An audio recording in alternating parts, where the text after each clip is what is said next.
And then I'll just edit out of this beginning part. I appreciate you guys' patience. Anybody that's joining the room that's been watching us work through some technical difficulties, thank you for hanging out. We did have issues trying to go live to Facebook. I don't know what's going on with the Zoom app, but it would not connect. So we went live to YouTube. So we're here. In the meantime, I just want to welcome you guys.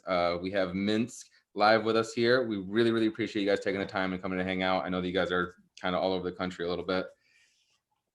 Real quick, if you guys don't mind, if you can just go through and introduce yourselves and what you do in the band.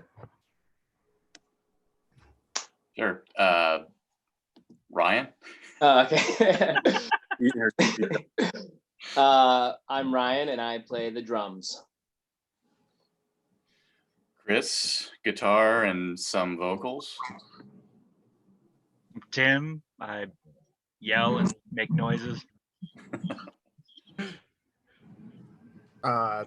Aaron, I play guitar, some vocals, a little bit of saxophone, a little bit of synths, various. I'm Zach and I try to play bass. I feel like you do a fantastic job of that, Zach. Keep trying. I feel like that's the struggle that we all kind of work on, is struggling to try to attempt to play our instruments. Yeah. Yeah.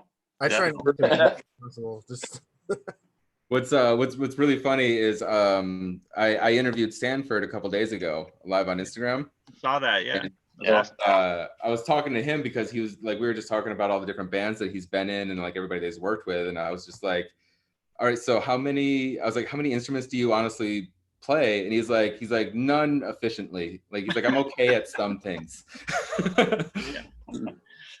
That's why he fit in this tribe really well for that very reason. It's just figure it out as we go along. I think we've all kind of like, from starting to play in bands, that's kind of just how we've operated, really.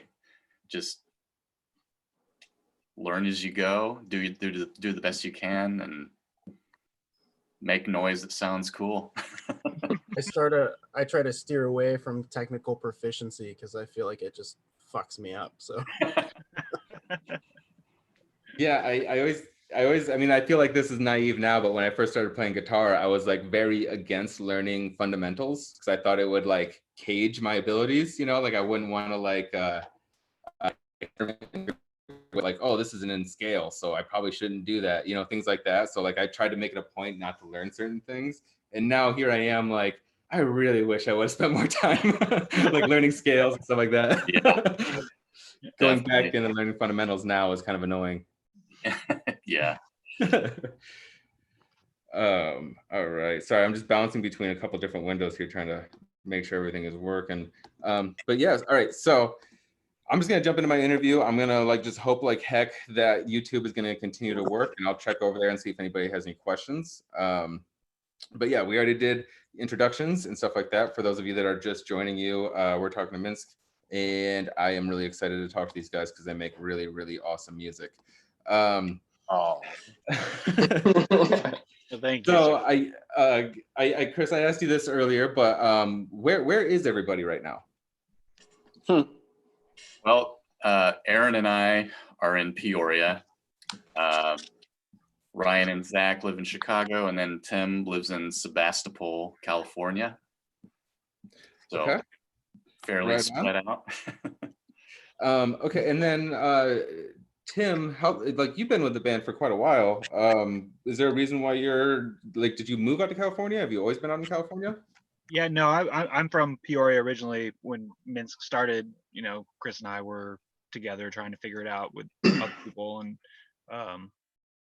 we did the first many years in Peoria together, and then I moved out here in 2012. I just kind of reached a point in my personal life where I just needed to go and try something new, and so my wife and I, my now wife and I, moved out here in 2012. So we just celebrated our 8-year caliversary about a week ago, or 2 weeks. Woo! So we've been out here since then.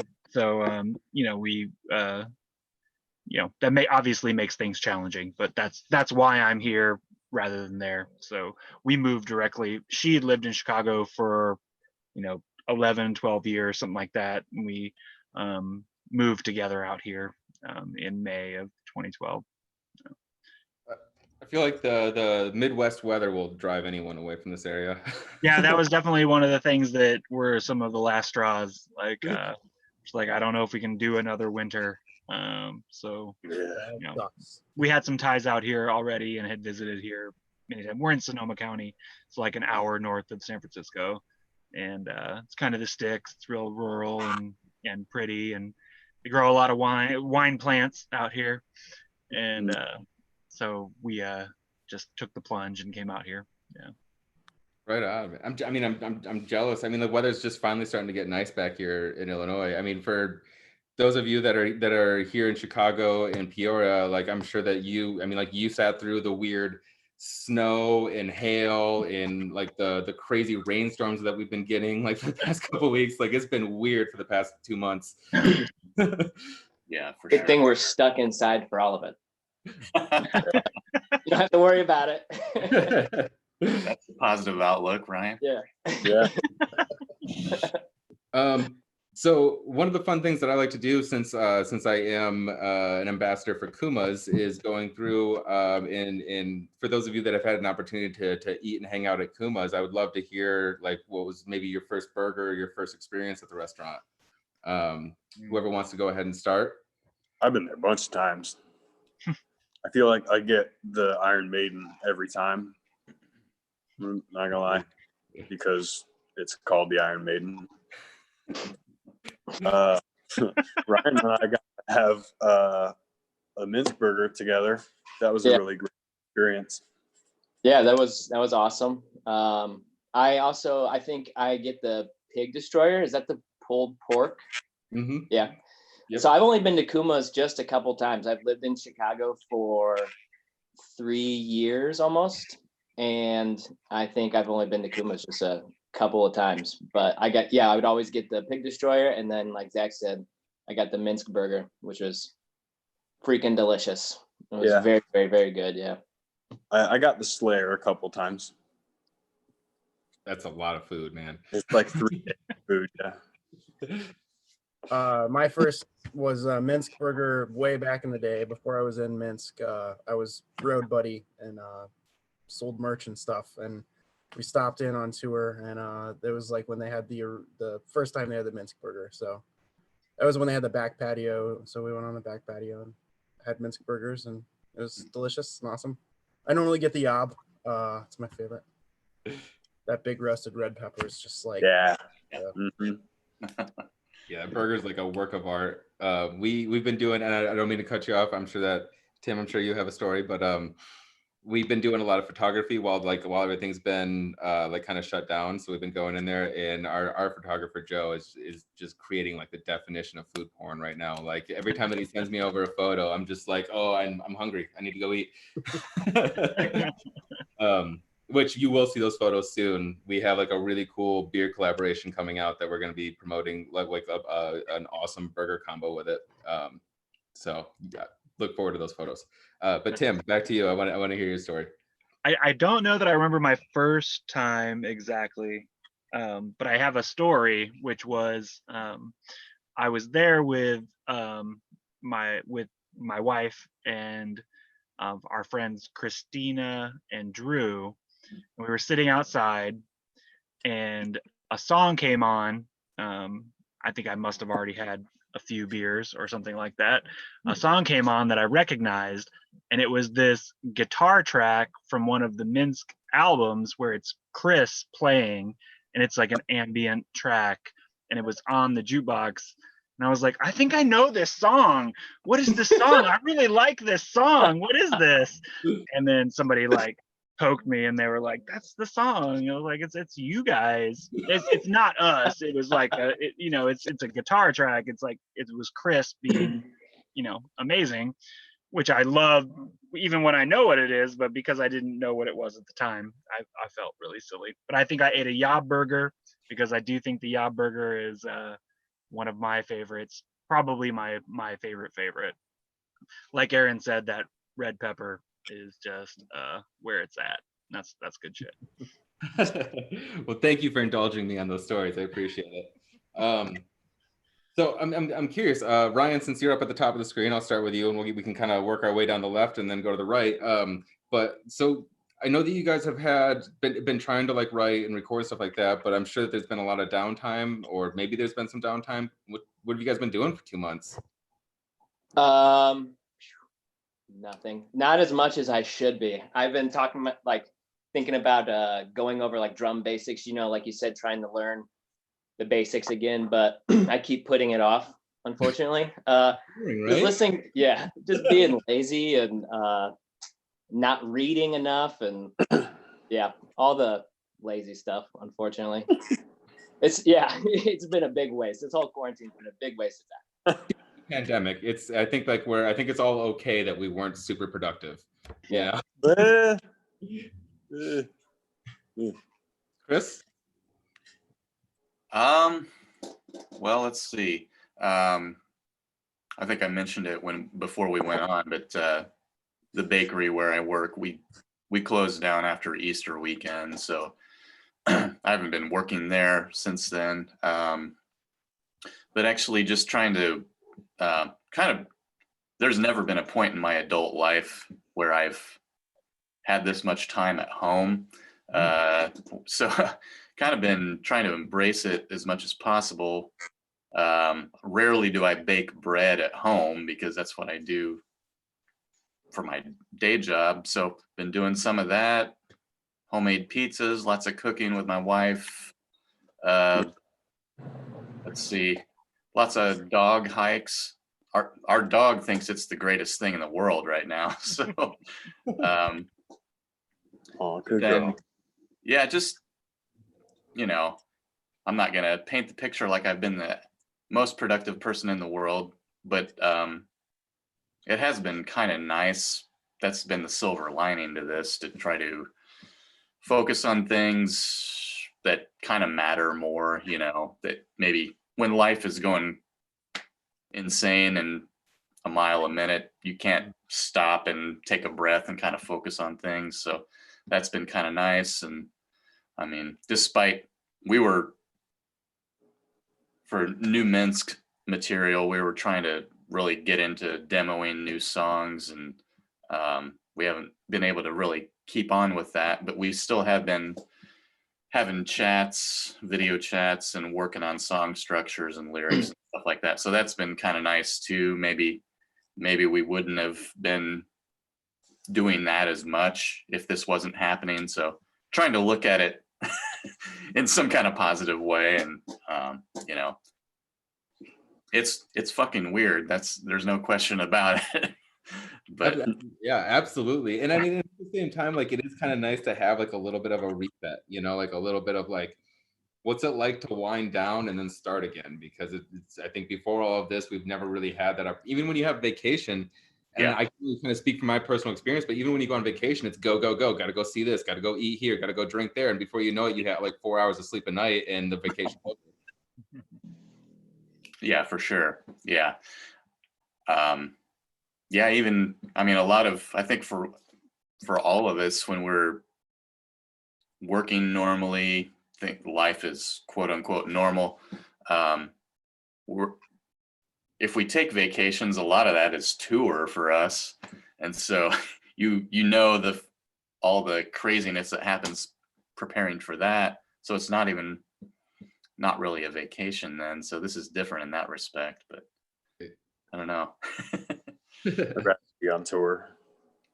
Yeah. Aaron, I can't tell if you're in your basement or if you're somewhere where you work, but it looks pretty crazy where you're at. Yeah, so I'm actually in the basement of Tresker's, the bakery where Chris works. I have a guitar shop. I repair guitars. And this is the basement of the I'm bakery? down here. I've been working throughout the thing. It's actually been pretty busy. But except for the first couple of weeks, I was actually really sick.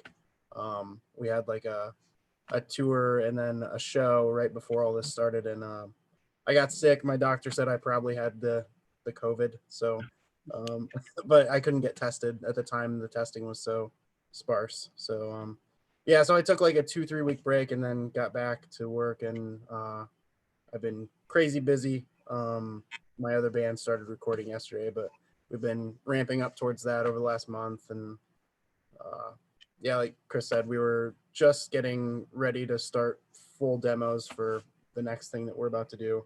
So yeah, we were the weekend stay-at-home orders started. We were supposed to be finishing up the last song, writing and getting into finishing all the demos. We have about 3 songs, like mostly done, but yeah. So Couldn't have come at a worse time. yep, Is your guitar shop in the basement of the bakery? yep. It's in the basement, and it's like it's crazy huge and full of antique stuff, and it's interesting. You can like walk around and just find weird stuff in here. Yeah, yeah, you can. Yeah. Yeah, I can move this a little bit. You can see.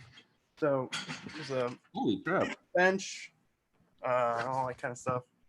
And then yeah, it goes back forever. There's just like stuff everywhere. So Jeez. Yeah, well, I mean, it's good to know. I might have to hit you up after this because I've been doing some work on my guitar, and I have some questions about a few things. And my guitar player found a mystery guitar. We've been trying to identify it. We can't find any markings on it at all. So cool. Is it like a copy of something, like a Les Paul copy or a Strat copy or something? it looks similar to like an LTD body, but I can't tell. He's only sent me some photos. I'll have to get some more from him, and then maybe I can send it over to you so you can check it out. Real quick before we move on, I just want to catch you guys up on what's going on in the YouTube chat right now. Justine says, Ryan, you're rocking some serious emo hair right now. Thank you. We're hoping that we were going to go Skins. I apologize for that, Michael. We're not going Skins. Ryan, we wanted, like, somebody wants to know where you got your first drum set from. Oh man, it was actually a gift from a family friend when I was in maybe 5th or 6th grade, I think. I didn't know anything about it. And there was actually like 2 rack toms, but they only gave me 1. So I just had a rack and a floor, and my grandma like organized the whole thing. And she goes, oh yeah, apparently there's another drum. And I was like, a whole nother drum? I'm like, this is crazy. And all I had was, yeah, I didn't know anything about it. All I had was a hi-hat stand. And so I just learned to like, I played a lot of AC/DC, and I just kept time on my hi-hat stand. And I took like school band and everything, but other than that, I kind of taught myself set, like as far as playing drum set. I didn't really take any like formal drum set lessons. So like Chris was saying earlier, it's been kind of a learning process and an evolution, you know, and yeah, my first drum set, no cymbals, just a 4-piece kit. I think it was like an old Ludwig kit from way back in the day. Yeah. It's awesome. I love it. Tim, you've been out in California enjoying, I'm hoping, lovely weather the past 2 months. How's your quarantine been going? Well, not the best. My wife and I own 2 small businesses, and we've been obviously greatly impacted by what's going on here. So we started a business for her a few years ago. It's like it's her business. It's like a clothing, like a resale clothing retail store, which she also does alterations and repairs of clothing in. And so she's been mostly shut down since the start because they're not letting people into retail stores, although she's been able to continue to do some alterations and that sort of thing. And she's making masks and has been making masks for people. And then we also, a couple of years ago, bought an adjacent frozen yogurt store, which was next to her store. And we knew the owners, and we always joked that if they ever sold it, we should buy it, which seemed like a great idea and is a great idea, except for now, you know, that like letting people in to like serve themselves and all that stuff is not allowed. So both of us in the respective businesses have been really kind of screwed in this whole thing. So it's been a rough couple months of quarantine. We're working every day, but we're just not making any money. So that's kind of the nature of it. That sounds rough. I'm sorry to hear that, Tim. Oh, thank you. I mean, I feel for you all at Kuma's, because I can only imagine that all the staff and like the food business is rough in general. I mean, we all know that, and especially those in the industry know that.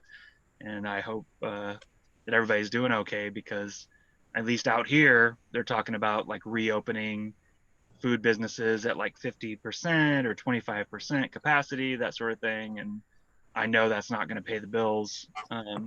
Operating the kind of shops that or the kind of locations that you guys operate, and all of the back end that needs to be done in order to make that happen.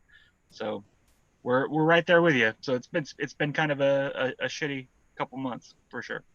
Yeah, I mean, I could imagine, especially, I mean, like, it'd be really hard to try and pivot with your type of store too. Like, it seems like that would be a real big challenge to try to figure out how to interface with people when they can't come in at all.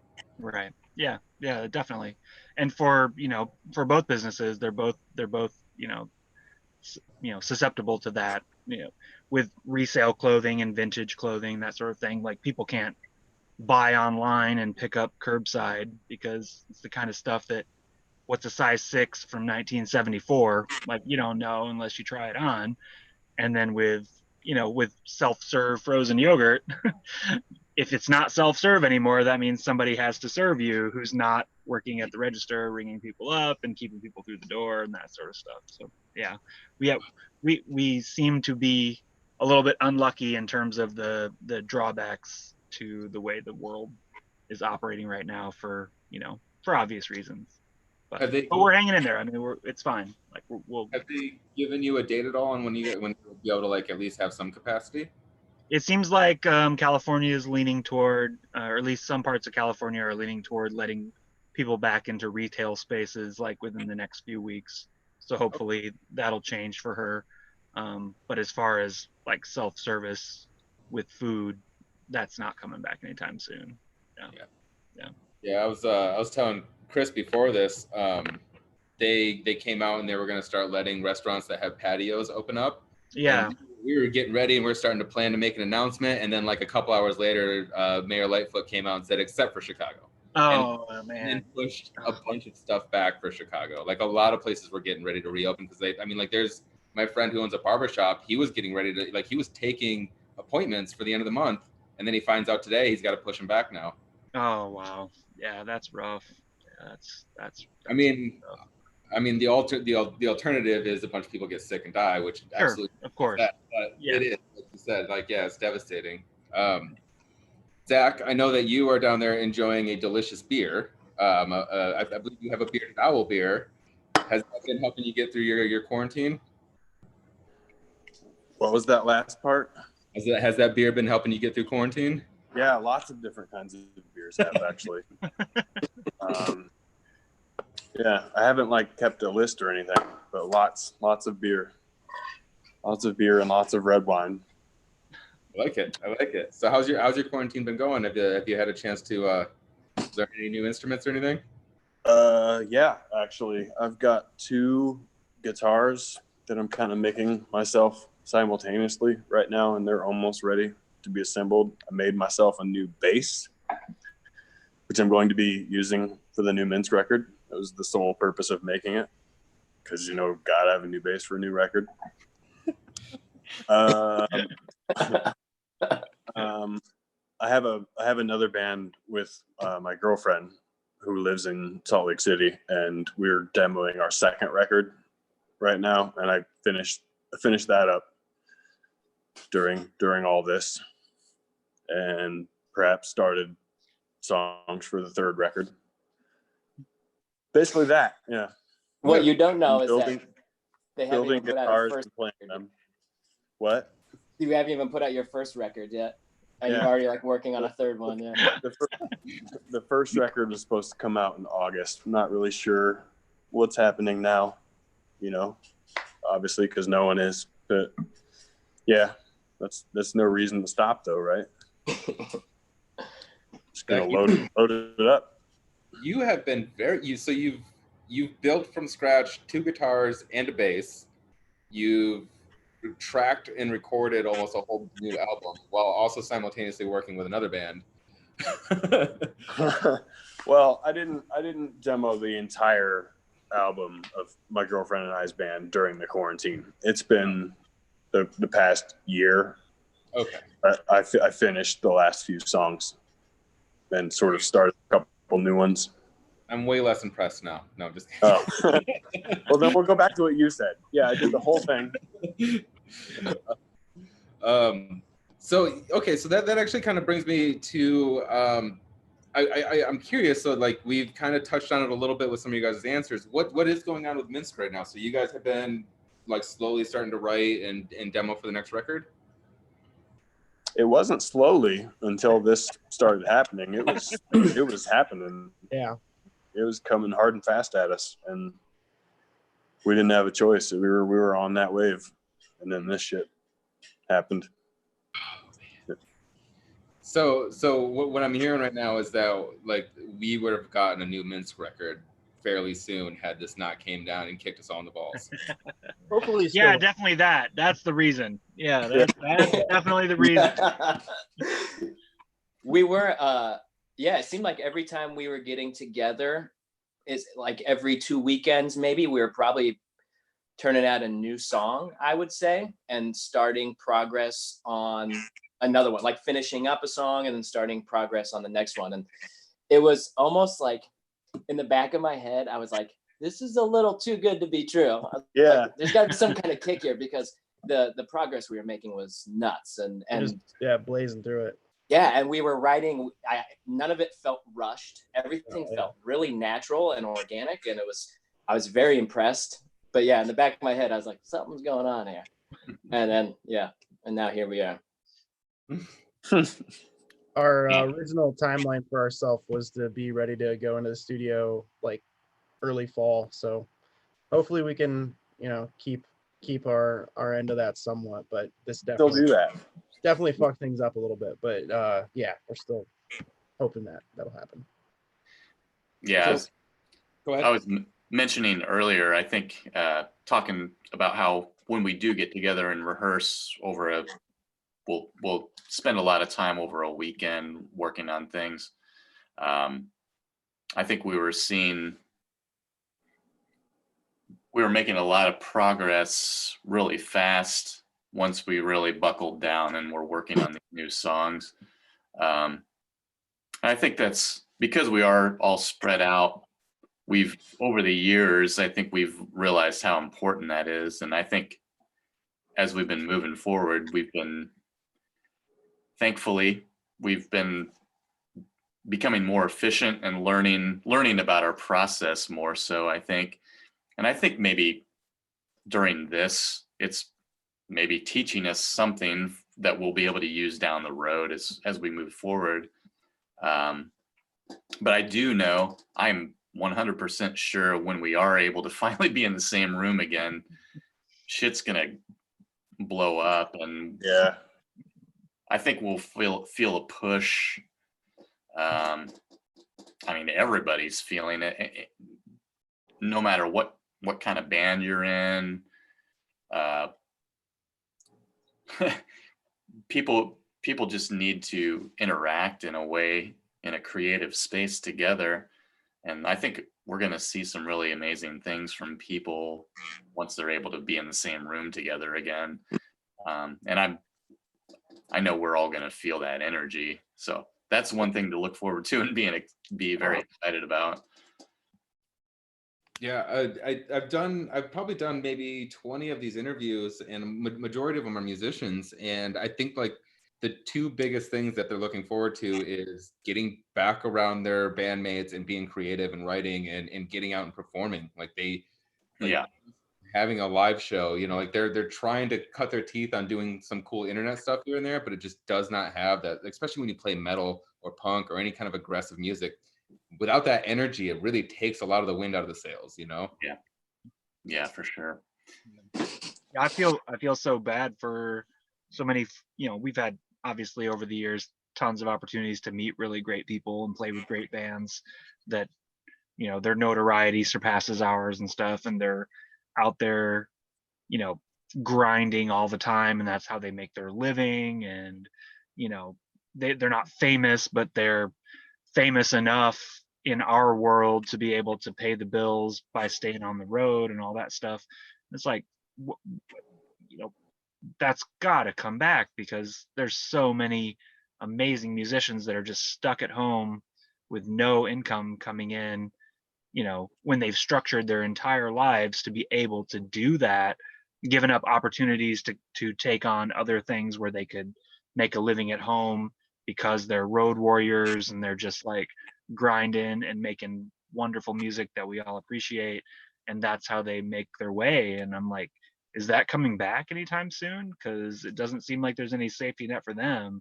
And as frustrating as it is for us to sort of be stalled, you know, we have a lot of people that are really close to us that are hurting really bad from that reason alone.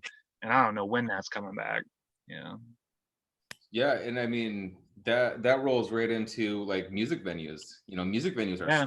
hard. They don't have like anything to lean on. You know, like I had a conversation with a talent buyer here in Chicago, and he worked for Thalia Hall and Empty Bottle, and you know, like a lot of the conversation was like, I mean, do they open up as a bar? You know, like do they let people come in just, you know, and drink? You know, like they don't really know how to like kind of pivot. And they've done a lot of cool creative stuff, but again, you know, like they're a music venue. The whole purpose of them existing is to have live music and live entertainment. Right. So Yeah. You factor in all of the other, you know, all the other folks that are tied up in that, and it just expands it even more. You know, the person that runs sound or does lights or works the bar, or all of the things that go into making live music what we all appreciate and value so much. It's not just the people on the stage, obviously. It's like there's a whole ecosphere of people that are completely screwed right now, because, you know, they're, a lot of them aren't getting the social safety net stuff. You know, a lot of them are unsure when they're going to be able to ever go back.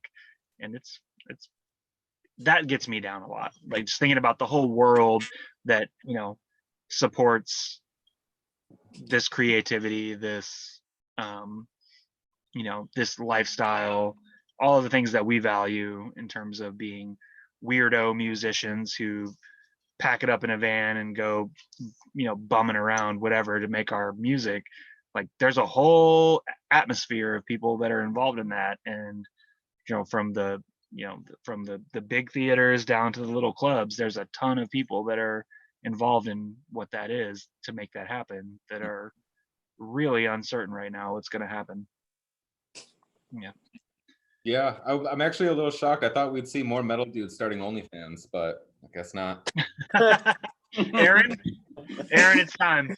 I thought I'm the only single one, so maybe. I mean, I figured a bunch of like bearded, long-haired dudes with guts and tattoos. I think there's a market for it. I thought about it. There absolutely is. Really? I've seen them ads. People are paying like $13 a month. Absolutely. Wait, did you say $13 a month? Yeah, man. That was spoken like somebody who knows what the average fee for an OnlyFans page is. Well, He's looked into it. Yeah. Not $12.50, not $14, no. $13 a month. It's a going rate. At least That's sounds like a drinking. fair price, at least, you know.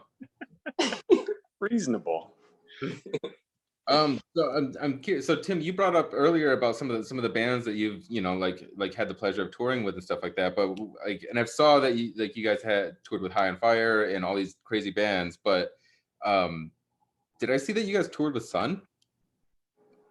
No, we've played a festival or two with Sun, but we've never done anything other than that. Yeah.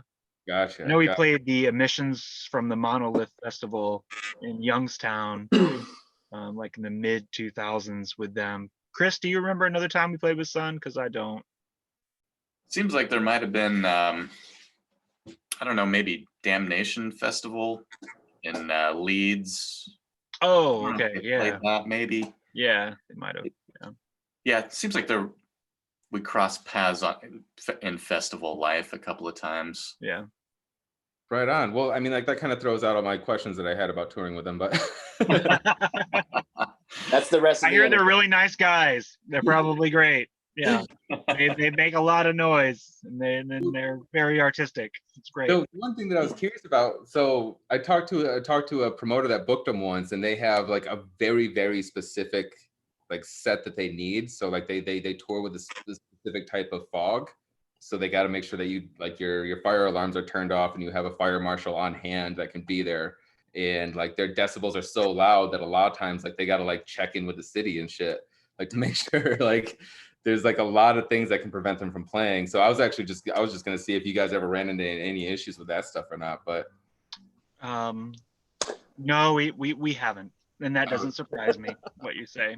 Yeah, we did, however, do a tour with Zoroaster, who was fantastic, and we played was it in Wilmington, Chris? Yeah, the Soapbox in Wilmington, Yep, North at the Carolina. Soapbox in Wilmington, North Carolina, and Zoroaster had a huge fog show. Zoroaster's great, wonderful dudes, and they were great live.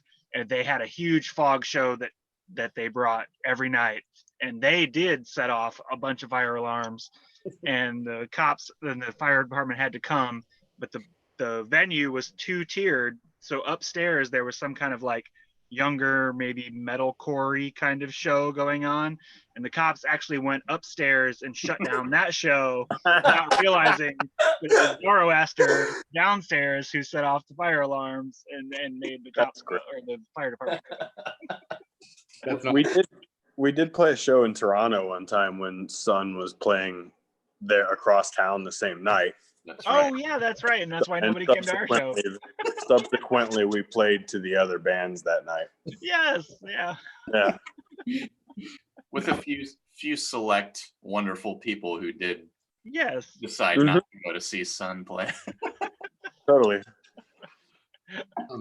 So since you guys are in writing mode and you guys have been working on new material, I saw that the way you guys kind of described your music is psychedelic metal.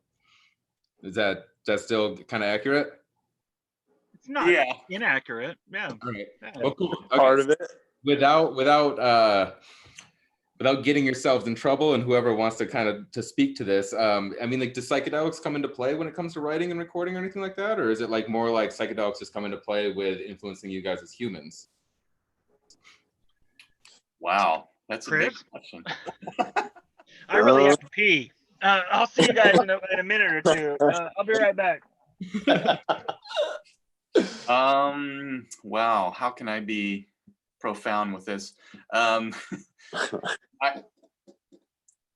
mean, entering into I would say the goal with Minsk has always been to be able to create some sort of landscape that is separated from normal mundane reality.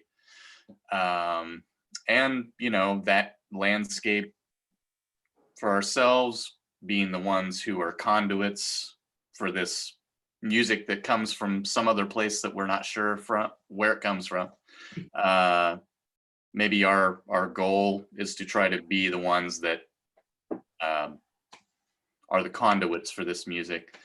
So, you know, sometimes, yes, I would say that's psychedelics, entheogenic plants can play a role in that, but not exclusively at all. And I would say the same for anyone who wants to give an ear to listen. We both, I would say, encourage active listening in that way, but also don't want to make it seem like that's a necessity either. You know, it's entering into an altered state of consciousness is not necessarily dependent on some tool that is there for us to use. I think we are all, as humans, we're amazing creatures who are capable of entering into altered states of consciousness with practice and commitment without necessarily I'm skirting around the issue. I mean, like just kind of like, I mean, like, is it like a Yellow Submarine kind of like it's not like you guys are like sitting in the studio and blasting off for like a week straight and then like being like, oh, I got an idea for a riff or anything, right? Like, No, not really. I mean, I think maybe some of the, perhaps some of the, for ourselves at least, some of the original concepts for songs maybe come from that state, but I don't necessarily think always for 5 of us to come together and create a cohesive thing. You have to get out of your ego a little bit to be able to work with other people, and that can be a difficult thing if you're completely immersed in your own head. So I think our goal is always to skirt that line of creating this landscape that sounds like, to us, it comes from some other place, and making that applicable to other people that might want to listen as well. It's a fucking constant life pursuit, and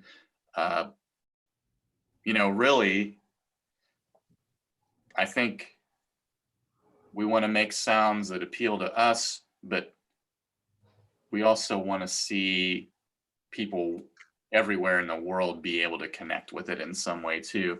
And that's really the ultimate goal, I think. Music is a selfish thing. Music creation is selfish, but to be able to maybe take the next step beyond that and find a way to connect with other people, that's the ultimate goal. And so whatever means, it's there's no template there, you know, so whatever process we have to go through to get to that point, that's what we want. I can appreciate that answer. That makes a lot of sense.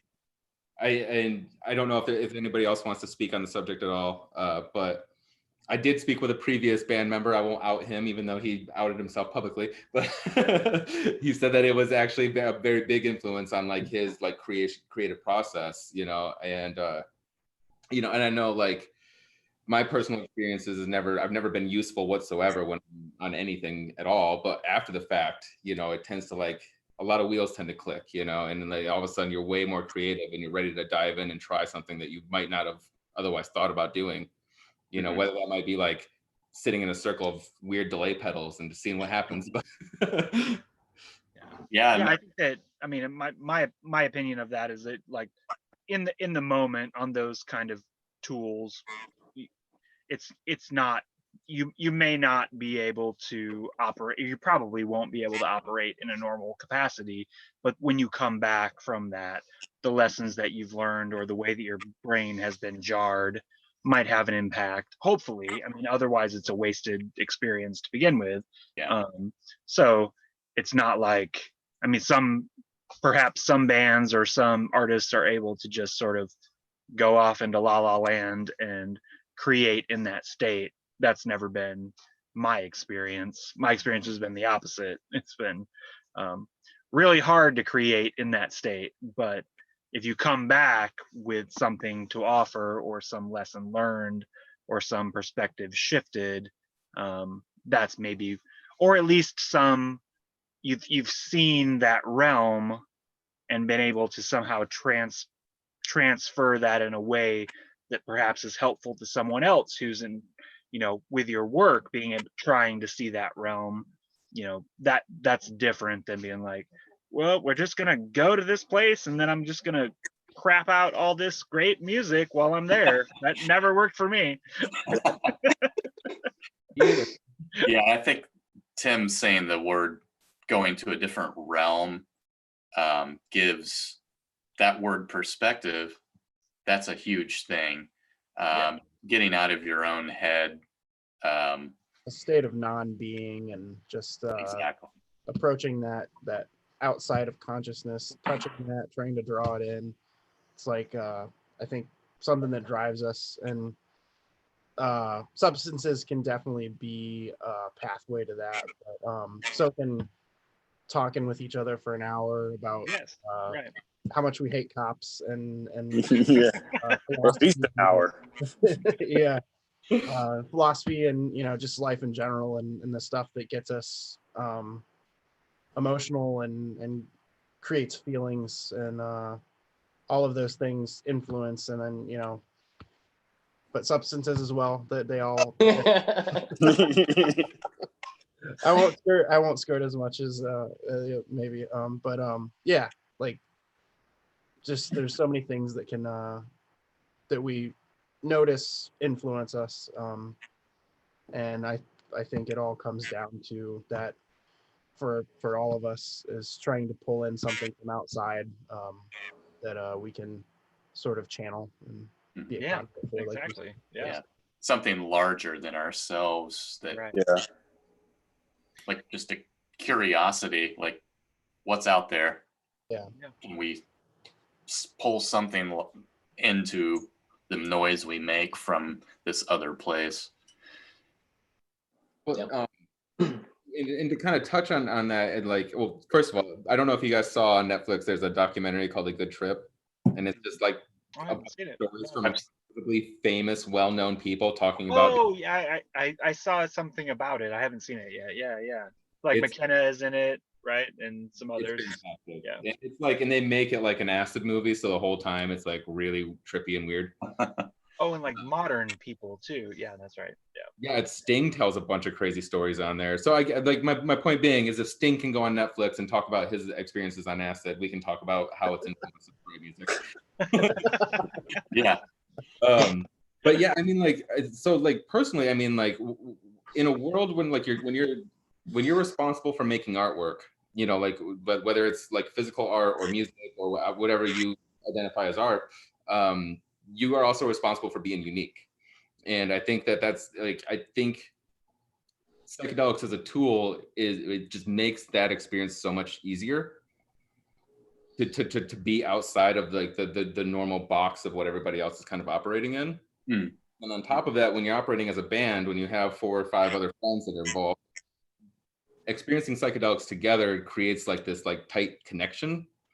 And like to kind of testify to what you were saying, Chris, you get outside of the ego of wanting to be the guy that wrote the riff or the guy that gets his lyrics in the song, and you more focus on what's the best overall solution that we're trying to find. Yeah. That's the ultimate goal, really. Like if it can pass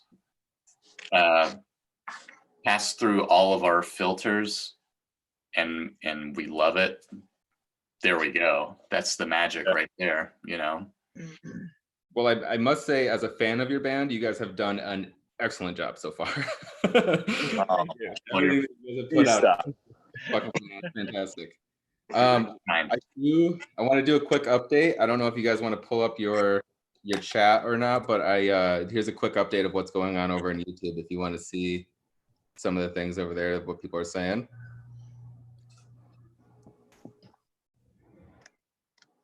How do I view that? I don't know if I can. Down in the center, underneath where all of our squares are, there's a little button that says chat. Okay. Oh, there we go. I see Maya's in here asking some questions. I don't have that. Hey, somebody's ready to Oh, reply to you, Ryan. Oh yes. Yeah. Sit up straight, right? Yo, I was like trying to pay attention to my slouching. So Who's the shortest in the band, and how does that affect your life? Let's answer that one. who is the shortest in your band? How does that affect? Gee, I wonder. That would be me. How does it affect my life? I've been made fun of. I've been harassed. I've been bullied. I've been talked down to. I've been never taken seriously. all because I'm smaller than everybody else. We always gave him the largest doses of all the psychedelics that we did. Yes. Yeah, we Piling try them to on. make them taller. Yeah, on the plus side though, being small, it's I can drink less and get drunk faster. So I'm a cheap date. My tolerance is very low. Yeah, he And is. you are handsome. You are a handsome small man. Yeah. You don't have all the Terrified. like the insecure complexes that often come I don't have the with small that guy. particular Yeah. thing. So you don't have like an oversized motorcycle, or like you don't work out and make your muscles as big as possible. Dude, no. Apparently, I heard a term a while ago called muscle hamster, and I feel like if I got super like jacked, I would be a muscle hamster. That's what I look like. I think that's like wildly appropriate. So Yeah. I would say your response to that, Ryan, would be to be fucking animal on the drums. Yeah, I do. Yeah, I mean, that's like I guess that's my response back. Yeah. So I wanted to, I was curious. So I've seen, and you probably answered this question a bunch, but I just wanted to like get a little bit of a different perspective. So the name of the band it's the name of a city. It's the name of a capital, actually, of a smaller country in Russia, I believe. I apologize if I'm getting this wrong. Belarus. Where's Belarus? Belarus, yeah. Sorry. I think that they were like once attached to Russia. I don't know where I got that information. Yeah, but definitely in that orbit. Part of the so I saw that like the meaning came because like this city has a history of being burnt to the ground and destroyed, and then they rebuild, and then burnt to the ground and rebuild, which I think is, I mean, awesome history and something cool to kind of like attach like kind of the I think the way that you guys kind of described it is that like a lot of the ways that you guys approach writing music is to kind of embody that a little bit. But I'm curious, like, what kind of drew you to the history of this city? Like, who was the person that kind of like, I don't know, cracked a history book and started reading about the city of Minsk and decided that the city has an insane story behind it? That would be I'm Chris. probably the guilty one there. Yeah. Well, just I would say, being a coming of age in the 80s in the United States, we were, because of the governmental structures of both the United States and the USSR, and growing up in the Midwest of the US in a small town, I became intrigued with what's happening on the other side of the planet. Why are we not being taught about that part of the world? There's a rich history there. It doesn't even before information became more readily available. You could just tell there was a rich history to Russia, Eastern Europe, that part of the world that we weren't being taught about in school, most definitely. But even, looking into a World Book Encyclopedia or something like that, you're only getting small doses. So that became sort of just something that I was drawn to. Looking at maps, trying to learn about other parts of the world was a big obsession for me as a kid. And, that just grew and grew as I grew older. And once the idea of this band came about, I think Tim and I had discussions when we were, or at least trying to articulate what we wanted to do with music, that we wanted something that kind of felt like it came from some other place that wasn't familiar, at least to us. And so this interest in the history of this other part of the world felt inspirational.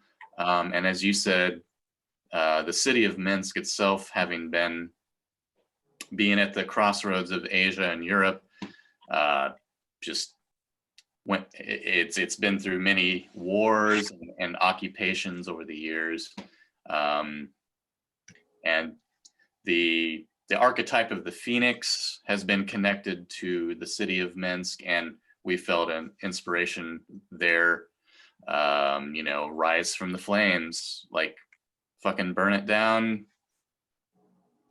let's build it up again. And speaking in a maybe more esoteric way, that's the absolute essence sometimes of building oneself up as well. So there are all these things kind of converged together, and we felt a lot of inspiration from these concepts and archetypes. And the name itself had a it has a sort of definitive feel to it. Minsk. It's short. It ends with an SK. Things like that. I mean, let's be honest. Those things are important when you're trying to create something that feels definitive and something that people can remember. And to this day, just meeting people from that part of the world, learning about like more of the layers of the history is continued to be inspirational to us. And I think, again, going back to when we were younger, and I think maybe all of us have this feeling of wanting to create some kind of a sound that feels like it came from some other place outside of ourselves. And that's really the fucking essence of it all. And that name kind of represented that for us. Amen. Cheers. No, I'm serious. Yes, that's the perfect answer. Couldn't have even dreamed of saying it any better. Yeah. So Zach, I saw that you were drinking a Bearded Owl beer. Are you the one responsible for the brewery collaboration? Chris was drinking the Bearded Owl beer. I got the Bearded Owl. That was you, Chris. All right. I got the It must have been like working through technical difficulties when that was mentioned. Oh, you're good. So, but I am curious, like, how did the beer collaboration come about?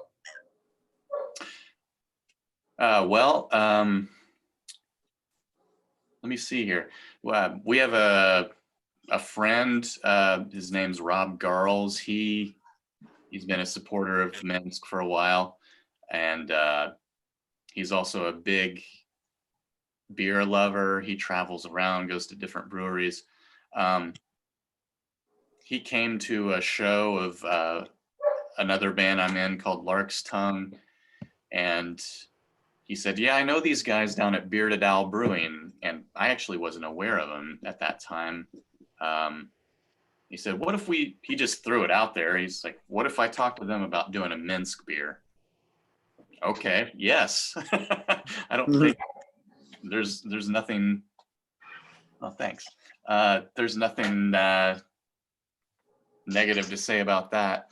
So we just started talking, got introduced to the Bearded Owl folks, and it kind of progressed quickly where the idea for a kvass style beer came up, as that's a style of beer that originates in Eastern Europe and Russia, beer made with bread. Mm-hmm. I work at a bakery. We play in a band called Minsk. There we go. Yeah. And so we met with the Bearded Owl guys and kind of talked about things a little more. And I ended up making a bunch of bread for the purpose of brewing. And so we all of us band members and the crew down at Bearded Owl got together one day and we brewed a batch of beer. It was kind of an experiment because that style of Kvass, KVASS, is not super prevalent here Oh, in the States. yeah. Anywhere. And so it was an experiment, and we did it, and it turned out really nicely. And I, you know, it was pretty. It was a lower alcohol content, but super crushable summer beer. Yeah, it had a decent. Well, the bread that we used in it was a rye sourdough bread, so it had a little bit of that rye character. And a little bit of almost, I would say, like a Weiss beer, super drinkable character to it. So it was a lot of fun, and you know, we hope we can contribute in some way again to another collaboration, and definitely a good beer to drink in the summertime. Yeah. I like session and dry beers, and it was checked all my boxes quite well. Yeah, it's kind of nice to saddle up to a bar and drink 30 beers. Yeah. Without getting fucking dummied, you know? Well, I'm also like, and I know that this isn't like, it's not a brand new concept, but these, like, it's been happening way more recently. But I really like the fact that like bands get to do cool things, like collaborate on beers. I've seen like a lot of bands have been putting out cool guitar pedals. We did a burger with you guys, you know what I mean? Like, it's got to be pretty awesome to like put out metal music and then also get to go and make a beer or like have a burger named after you. Like, that's Yeah, yes, it is. Yes, it definitely is. Yeah. It's very cool. Yeah. Absolute honor. Yeah. Yeah. We're trying to work with Bird Dog Whiskey. So Yeah. Yeah, we're really trying to get if things you have with any them. connections with Bird Dog Whiskey, I'll keep my ear to the ground for you. Our new record was powered by Bird Dog Whiskey. When you guys brought back the Minsk burger for its second round, we all like geeked out and like had a really fun time being like, oh, that's so awesome. They brought back the Minsk burger. Like, of course that means a lot. Like, and being able to collaborate on a beer or anything else, like, you know, that's just super cool. Yeah, we love being able to do that sort of thing. Yeah. There's a million bands in the world, so Yeah, exactly. be able to connect with something amazing is a definite honor. Yeah. Seeing our name up at Kuma's when Zach and I went to get the Minsk burger and see our record up there. But I saw our name and like our record on display with, you know, some of the greats, and it was just like, it was awesome. It was a really cool experience, and we got our picture taken and stuff, and it seemed so cheesy, but I was like so pumped. I was like, Zach, dude, we're eating a Minsk burger right now. This is awesome. And I felt the same way about making the beer. Just meeting with those guys and just talking about everything and the whole experience. We were all together contributing to making the beer, and like Chris was saying, he made the bread, and it was just, we are all involved in it, and it was both the beer and the sandwich were awesome experiences. Yeah, for sure. Yeah. So I feel I don't want to keep you guys all night, and I have like just like a couple more questions if you guys still have time to hang out. Oh, absolutely. Yeah. Awesome. Zach, you mentioned earlier that you built some guitars and you built a bass. Aaron, you work on guitars and stuff. You guys, I mean, are either of you like trained Lutherans, or is this something that you picked up being a musician? Aaron, you want to go first? yeah, sure. I started working on guitars for like for friends, for beer and, you know, some pocket change, and I started doing it more professionally like 10 years ago now. So I hate the word luthier because it's like this overused word now in guitar circles and what we do. And so I never went to any professional training. I learned some from my dad. I learned some from other people and mentors. And like one guy I talked to a little bit is Dave Johnson, who does scale model guitars down in Nashville. But yeah, just you know, learning as I go. And I've always stayed away from building guitars myself. I'm actually going to start building a guitar next month with Zach. They have a big CNC machine up there, so they're going to help me cut the body and everything. But yeah. Oh, I'm gonna cut that. Oh, Yeah. I'm cutting that body myself. Okay. With router. We'll do it together. No, we're not using the CNC. I'm gonna cut it with a router. Cool. Yeah. So that's how I got into it. I started my own shop 5 years ago. And yeah. Is it primarily just like repairs and stuff, or do you build from scratch and like? I do a lot of parts caster builds and stuff like that, and it's mostly just repairs. I do a lot of structural repairs on acoustics and just modding and dialing in people's guitars. And I've also I work on amps too, and I built my own amp. Like what I use for Minsk is a Soldano SLO clone that I built, and so yeah, I mostly just repairs, but I actually like doing that. It's fun figuring out problem solving. Dude, hell yeah! I'm definitely gonna have to hit you up after this because I need some shit repaired. Your guitar will feel like it's never felt before after you get it back from Aaron. I build them for a living, and they're very expensive, and I still pay Aaron to set mine up from time to time. That's true. Aaron, is there like a website or like a name for your company that we can kind of get out there? Yeah, I've got a Facebook, and I'm on Google, like businesses, but it's Whiskey Town Stringed Instrument Repair. Okay. Whiskey Town was like the old nickname for Peoria back in the day. It was we created a lot of whiskey in the early days. But yeah, I have a card right here too, so you can find that information. But yeah. Cool. And I'll find it and I'll make sure that it like goes in like the details and stuff underneath the YouTube video, so that way people can find it. When we start talking about it, they're like, what are they talking about? They can find the link. Yeah. Jack, how long have you been building guitars? I work at Lakeland, and I've been here 5 years. 5 years and 3 months, yeah. And I had no experience at all building guitars. I made one in high school. It was that line. It was awful. It was funny. Yeah, I still have the body under my bench, actually, that I made in high school to remind me. It's like how far I've come. Pretty fun. Have you always been like a handy guy, or was this just like a job that kind of you wanted to get into doing? I mean, I've always wanted to build guitars ever since I was a little kid. I always used to draw like my own design, but it was more about the aesthetics side of it, I guess. I wanted to make the art of it, and I didn't know anything about the technicalities of actually making it work. Still not sure I actually do. That's more Aaron than me. I'm more about building an art piece out of wood, and hopefully it sounds and feels okay when I'm done with it. Jeez, I mean, like I feel like you guys are like an all-encompassing band. Like you can, I mean, besides drums, you guys could pretty much create everything that you need to record. We could have a commune, seriously.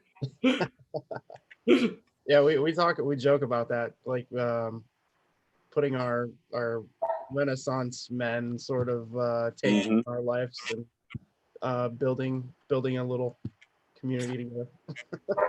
That's a concept record right there. Build all the instruments that you use to write it. Yeah, That would be awesome. I'm already doing that, man. Yeah. I did that. I build it all. So before I let you guys go, I would be frustrated with myself, and I'm sure some of the viewers are curious as well. But I'm curious as to what some of the new bands that you guys might be listening to, or if there's like any cool records that have hit your radar recently. I mean, we're all kind of desperate for new entertainment, new music right now. So, Ryan, if you want to start, if you don't have anything and you've just been jamming old records that you've always listened to, that's yeah, I've been listening to a lot of punk and hip hop lately, and for a long time. But I've been listening to like Banner Pilot. They're from Milwaukee, I believe. They've been around for a little while, and one of my favorite rappers, R.A. the Rugged Man, he just put out a new record, and it's freaking awesome. I sent a couple songs to Tim a while ago, but since that, yeah, Real good. Since that came Real out, good. Yeah, the song with Immortal Technique is awesome. yeah, I'm waiting on I love Immortal Technique, and I'm waiting on his new record, which I don't know when that's gonna come out. But so at my job, I usually play DJ for like my little pod, and so I just usually play like classic rock because that's like the one thing we can all agree on. So now that I'm working from home, I'm trying to take this opportunity to find new music or like listen to metal bands that I couldn't listen to while at work. But in order to like listen to something new, I really want to pay attention to it, and I'm not doing that while I'm at work. So I find myself just playing the same old stuff over and over again. So it's usually just like a lot of punk and hip hop. Right on. Did you this might be a little obscure, but there was a video game that came out a couple months ago called Freedom Finger, and they got like Red Fang and ASAP Rock did like 2 original tracks for it. Huh, what's the game called? Called Freedom Finger. It's like a little like side-scrolling like shooter type thing. It's ridiculously funny. It's like it just does not take itself seriously at all. But the bands that they got involved for the soundtrack is really cool. And the original stuff that ASAP put out is awesome. It's really I'll have to check that out. it reminds me of like more of like some of the stuff that he was doing back with like Fast Cars and Bazooka Tooth and stuff. Sweet, I'll check it out. Yeah, I need something new. Oh yeah, and then and Banner Pilot, is that a hip hop group or is that? No, they're a punk band. They've been around for a while. Some of their members did time in Off With Their Heads. I don't know if you've ever heard of Off With Their Heads. So Yeah, I've heard of them. yeah, Banner Pilot, they haven't put out anything like recent. It's been a couple years, but like I said, I'm just trying to get in. They have a couple records out, so I thought I would go back and listen to some of it. It's got a cool kind of Midwest punk sound, a little more like melodic, you know. But I dig it, yeah. Oh, yeah. And like the Menzingers, I don't know if you guys ever heard of the Menzingers, but they put out a record not too long ago, and I think it was like I don't know when it came out, but I still listen to it like almost daily. I listen to it. It's great. Oh yeah, I mean, dude, you gotta have eclectic taste, man, especially with writing the kind of music that you guys write, coming from all over the planet. Like, yeah, definitely. Chris, anything new hit your radar? Let's see. Well, I know one thing that's been dominating my ears recently has been the new Catatonia record. I can't get enough of that. Yep. It's beautiful. Let's see. The band I have gone back to a lot over the last couple of years, Shamash from Switzerland. Great mix of atmosphere, I guess you'd say black metal. I mean, tangentially so. I wouldn't want to cage them in by saying that, but yeah, those. Let's see, band from Poland called Blind Dead that they keep putting out really challenging records. Furia from Poland as well. And I mean, one of my absolute all-time favorite bands, Shiner, just put out a new record. It's just, I was so giddy to see that they were that at all.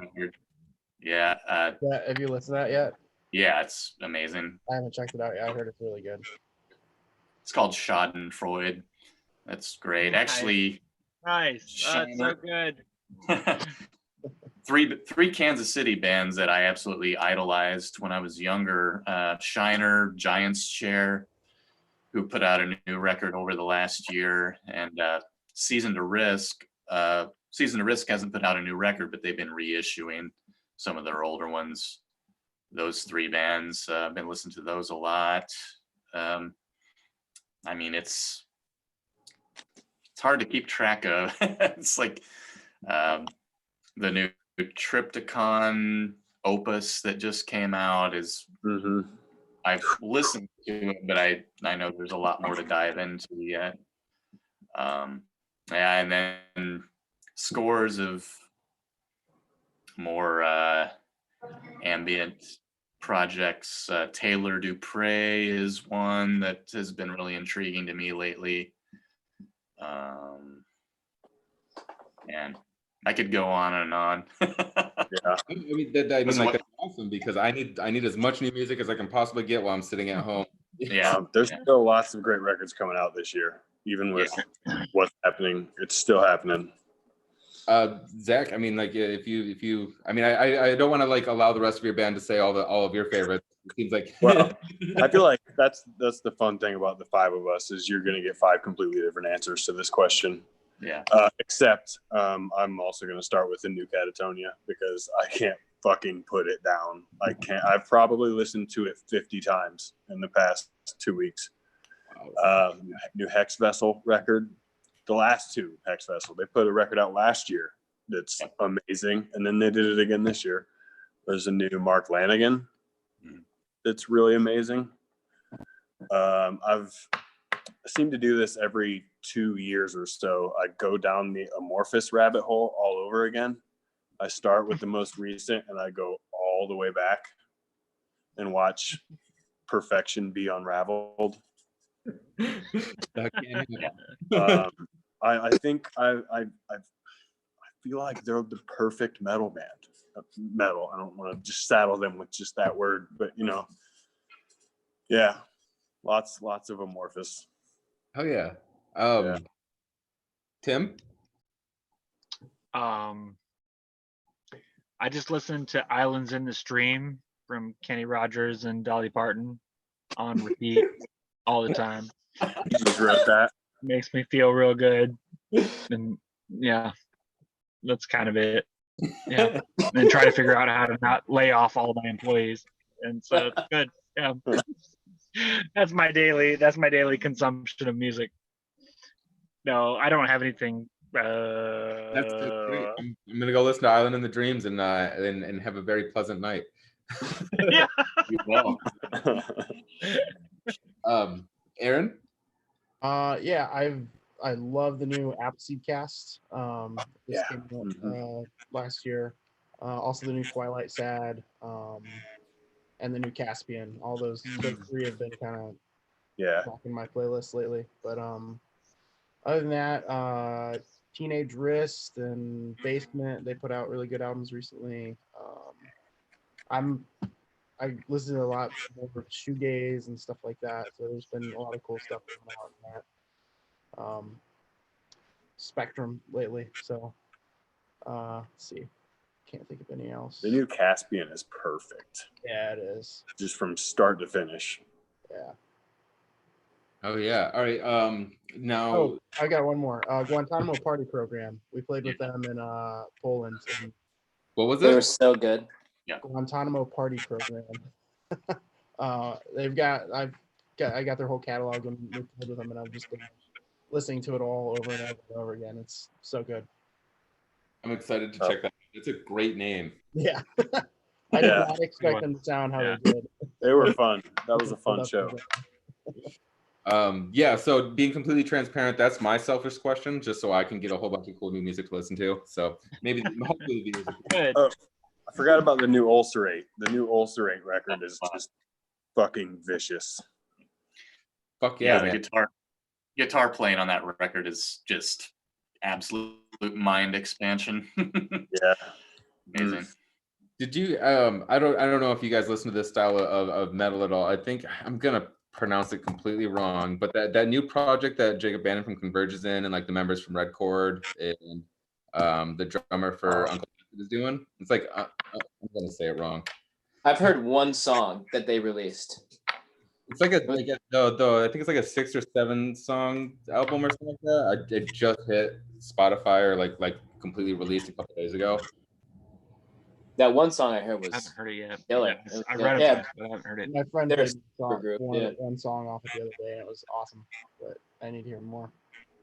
I heard a song with a new Body Count song with the singer for Power Trip, and they just put out I don't know if you're up to date with all the internet drama, but Body Count and Power Trip were they were getting attacked online by this like radio rock band, And there's a whole bunch of, but then a bunch of other bands. Yeah, a bunch Good of luck. other bands. So this Radio Rock dude started mouthing off to Ice-T, you know, and this guy's like, Ice-T's like, obviously he's an OG, so he's like, you better watch what you're saying. My favorite meme that came out of there is that I think somebody like took a photo of that, and there's like, we've officially hit an era where people forgot that Ice-T was on trial for murder.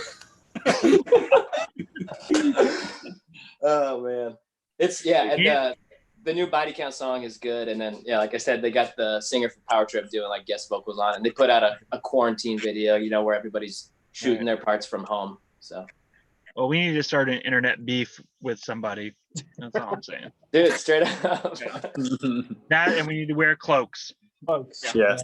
If we had a beef and we wore cloaks, we would sell way more tickets. Yeah.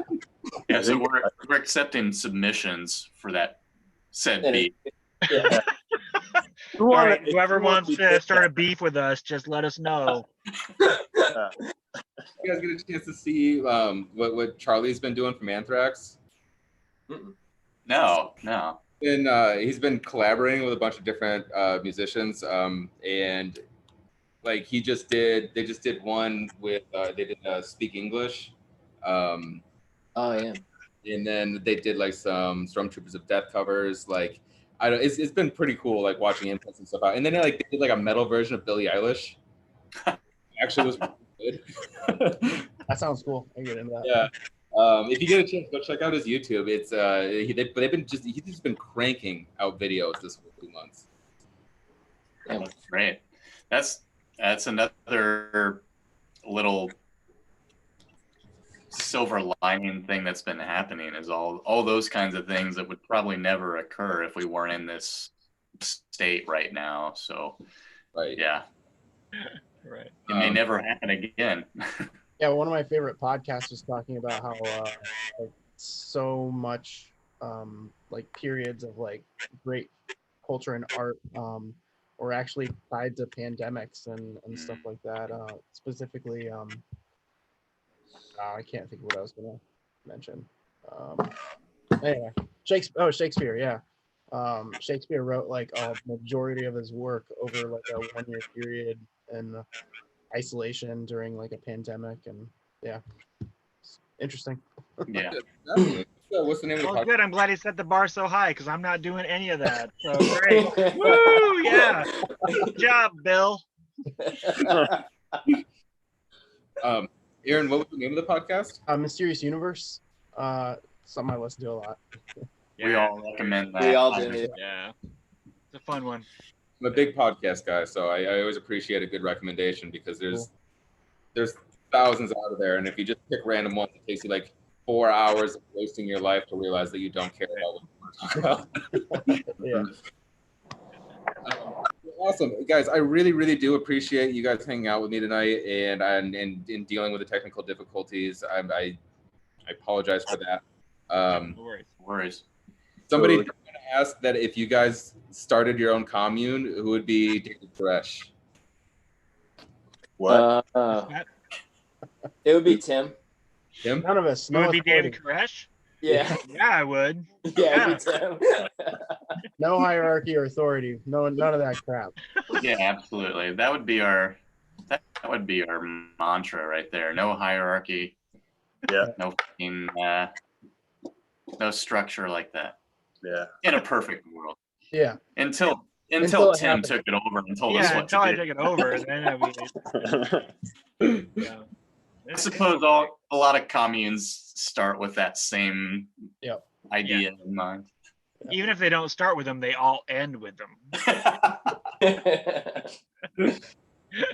Well, before I let you guys go and you enjoy your evenings or go back to work, in your case, Aaron, is there any Minsk news that we might have not touched on or anything, or is it just kind of waiting until this blows over and you can get back to the record?